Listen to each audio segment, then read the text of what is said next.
Neslihan Lezzet Durağı sayfasından herkese merhaba. Sizlerle bugün geçmek bilmeyen öksürük krizlerine doğal ve etkili bir antibiyotik hazırlayacağız. Ev usulü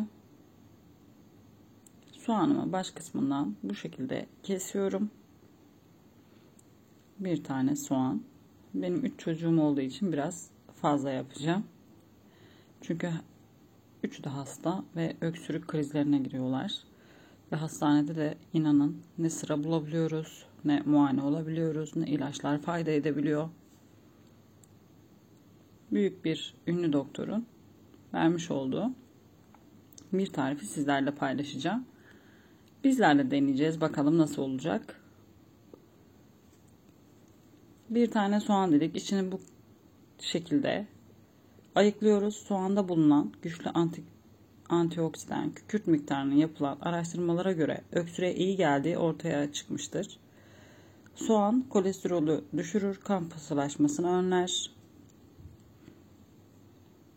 Başlı başına bir antibiyotik yani. Daha sonra 2 diş sarımsak, ama benim sarımsaklarım küçük olduğu için 3 adet kullandım. İnce ince bu şekilde dilimliyoruz.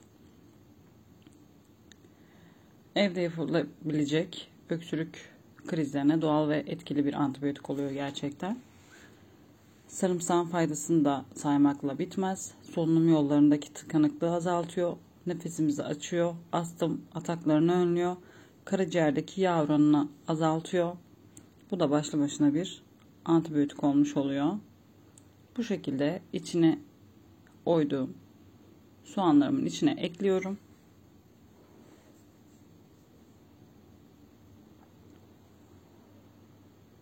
Umarım bu tarif bütün çocuklarımıza şifa olur.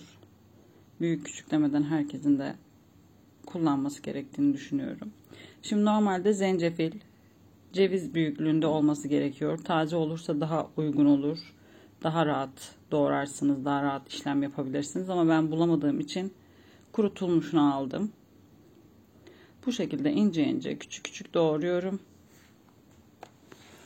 Zencefilin özellikleri ise grip, soğuk algınlığı ve öksürük şikayetlerinde etkili doğal bir ağrı kesicidir. Ayrıca sindirim sorunlarına iyi gelir. Uykulu, yorgun kişilere ve çok üşüme sorunu olanları da bu sıkıntılarından kurtarıyor. Özellikle sık hastalanan çocukların soğuk algınlığı gibi sorunlarıyla başa çıkarmada ve daha güçlü bir bağışıklık kazanmalarında önemli bir rol oynuyor. Zencefil, mide ve bağırsaklardaki gazı da söktürüyor. Bu da doğal antibiyotiklerden bir tanesi. Bu şekilde onu da soğanımın içine katıyorum.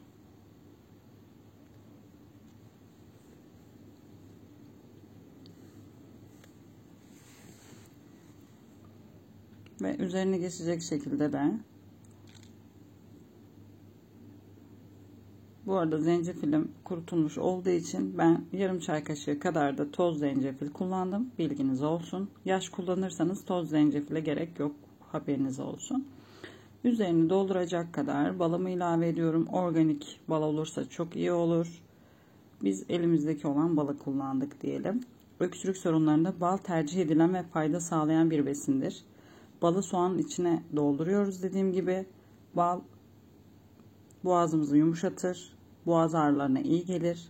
İçerisinde bazen kanser risklerini azaltacak flavonoidler barındırır. Antibakteriyeldir. Enerji verir. Bu şekilde balın da faydaları. Bu 3 malzemeyi birleştirdiğimizde, hatta 4 malzemeyi birleştirdiğimizde harika ev usulü geçmek bilmeyen öksürük krizlerine doğal ve etkili bir antibiyotik hazırlamış oluyoruz. Kestiğimiz parçayı da üzerine kapatıyorum. Bu şekilde ikinciyi de tekrar hazırlıyorum. Gördüğünüz gibi tekrar görün diye.